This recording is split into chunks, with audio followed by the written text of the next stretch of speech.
In the early 20th century, the Russian Empire was on the brink of monumental change, and at the center of this historical upheaval stood an enigmatic figure known as Grigory Rasputin.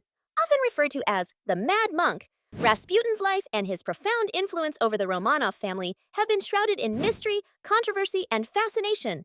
Today, let us delve into the remarkable story of Rasputin and his impact on Russia. Rasputin was born in 1869 in a small Siberian village. Despite his humble beginnings and lack of formal education, Rasputin claimed to have mystical powers, which purportedly included the ability to heal and prophesy.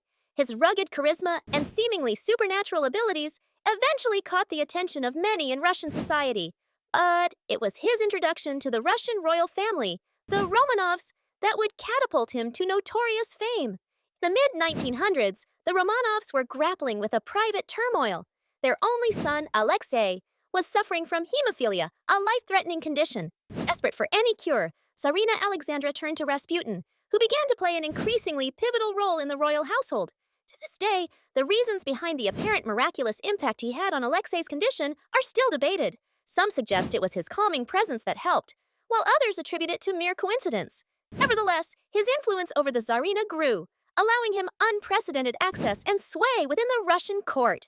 Rasputin's power did not sit well with many in the upper echelons of Russian aristocracy and political circles.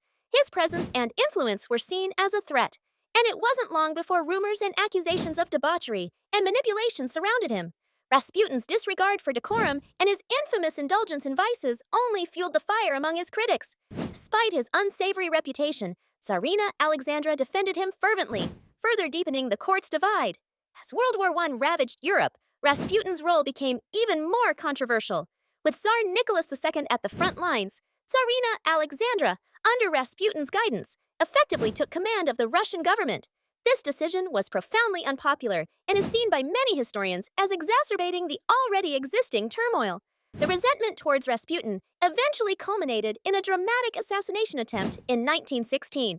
His death was as shrouded in myth as his life, with tales of poison, gunshots, and even drowning contributing to the folklore. Yet, Rasputin's shadow loomed large even after his death, as his influence was perceived to be one of the catalysts for the Russian Revolution and the fall of the Romanovs in 1910.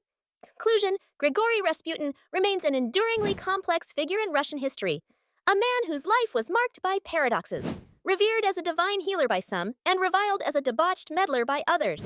His journey from a peasant village to the heart of the Russian Empire illustrates not just the power of personality, but also the profound impact one individual can have on the course of history. As history often does, the legend of Rasputin serves as a reminder of the enigmatic interplay between fact and myth, leaving us with more questions than answers about the Mad Monk's true influence over Russia.